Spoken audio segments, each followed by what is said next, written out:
Gandang araw na mga butcher. Pag-usapan naman natin yung paano mag-apply doon sa mga agency na binabanggit ko sa inyo. Lalo na kung gusto nyo mag-apply dito sa bansang Middle East lang.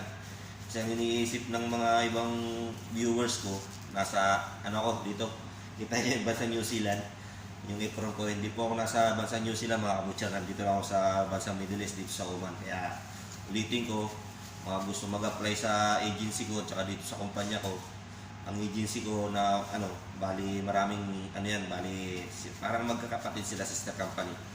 Yung talaga nagpali sa akin yung Bright Agency. Kaso matagal na yun mga kabutya. Nasa yung dati, nasa Malate, nasa Pedro Hill. Yun. Kaya yun, maganda yung legit niya yung agency. Ngayon, di ko na alam yung location kasi 2010 pa yun mga kabutya. Siyempre, naglilipat-lipat din sila ng location kasi siyempre natatapos yung kontrata nila, di ba?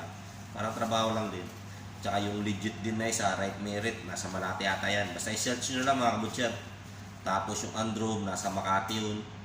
Basta search nyo, makikita nyo naman agad yung location yan. Tsaka yung mga nasa Maynila pala mga kabutcher, try nyo agad, magpunta kayo doon. Pero hindi pa hiring sa ngayon. Kaya ang nag-post ako doon, mag-ready lang kayo ng mga requirements. Pinost ko rin yung mga requirements na kailangan nila. Nandun din yung sa sa FB page ko. Kaya tuloy nyo lang mga butcher. Wala namang masama magsubok eh. Tsaka yung mga gusto talaga mag-abroad sa mga bansang Europe, marami nag-vlog yan tulad kay sino yun, si Daddy Mac, Denmark, tsaka si Butchers Bay, Denmark yun. Tapos si Kadiskarting Canada. Yan. Doon na pwede kayo mag-follow sa kanila, pwede kayo maghingi ng tips lang kasi hindi naman kayo masyadong talaga niyan re-reply kasi syempre busy rin yun eh. Kaya swerte lang din makapag-comment sila sa mga message yung kasi syempre busy rin sa trabaho, di ba? Tsaka may mga pamilya rin yun. Kaya yung mga video na lang nila, panoorin nyo kung anong kasi may mga suggested naman yun eh. Tulad sa akin, panoorin nyo lang yung mga video ko. Tsaka kung hindi nyo masyadong paliwanagan yung mga ko doon, ulit-ulitin nyo na lang.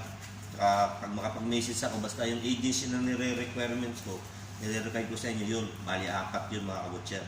Yung Bright Merit, Androm, tsaka yung CDK na yun, pwede rin yun. Kasi yung CDK na yun, hindi naman dito sa kumpanya namin yan, dito sa Lulu Hypermarket, yung Carrefour.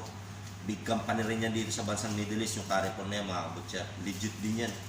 Kaya walang problema yan. Kaya ulitin ko, ngayong darating na January, mag-start sila mag-hiring, mas maganda. Tuloy nyo yung kumpletuhin nyo muna yung requirements kasi pag hindi kayo complete yung requirements, matatagalan kayo kasi hanap-hanap kayo kung magpasa agad kayo ng requirements nyo, mas mabilis kayo ma-process kasi nga ilalagay kayo sa ibabaw para pagdating ng employer, may interview agad kayo kasi complete na kayo. Tsaka yung age limit pala mga butcher lang po kasi nasa hypermarket tayo. Medyo talaga yung hinihingi nila, baka pasok pa nga atang 40 below. Basta 40 below nila. Tsaka may yan mga butcher, may placement fee pala yung agency ko, kaya hindi pwedeng 0-0 talaga kayo. Kailangan talaga mag-ipon kayo talaga pag mag-apply kayo ng mga agency kasi automatic yan, may bayad yan mga butcher. Meron din naman dyan yung mga hindi ko rin alam kasi sa akin nagbayad talaga kami mga butcher. Kaya yun, naulit ko yung agency ko, yung maraming tatanong sa akin agency, tapos pa yung mga tinatanong sa mga message nila sa akin kung saan bansa ako, nandito ako sa bansang Oman. Pag sinabing bansang Middle East, pili na lang kayo ng lugar nyo kung saan nyo gusto. Qatar, Saudi, Kuwait, Oman. Ako nasa Oman ako, UAE, Dubai. Pero kung anong ibigay sa inyo na visa, grab nyo na yung mga butcher. Tsaka shoutout pala yung mga nandito na. Tuloy nyo na lang yung nyo, pangarap nyo. Kung gusto nyo mag-ibang bansa pa na sa malalaking bansa, mag-ipon kayo. Yun ma-advise ko sa inyo. Tapos kayo ng mga kakilala nyo na nasa ibang bansa para mag-guide kayo, para makalis kung paano mag-cross country. Kaya punta kayo sa mga bakasyon kayo sa Pilipinas, hanapin nyo yung agency na binibigay sa inyo. Maraming agency ng mga legit, papuntang Canada, UK, Europe yan mga kabutcher.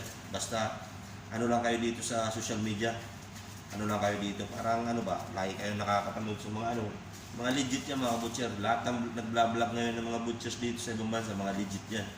Kaya Kung anong sinasabi lang, puntahan yung agency na to, medyo matagal lang ang procedure niya kasi nga bansang Europe na yan, kaya matagal talaga yan, makakabot yan. Hindi yan, ang process talaga yan, almost abot talaga kayo magantay dyan ng mga 2 years, hindi katulad ng bansang Middle East, pag once na kayo, makatiming kayo sa interview ng employer, ang bilis na kayo makakalis niya, wala pa isang 8 months to 6 months, makakalis na kayo, kaya God bless mga kabutyan, hanggang dito na lang. Sana may matutunan kayo sa video na to. God bless.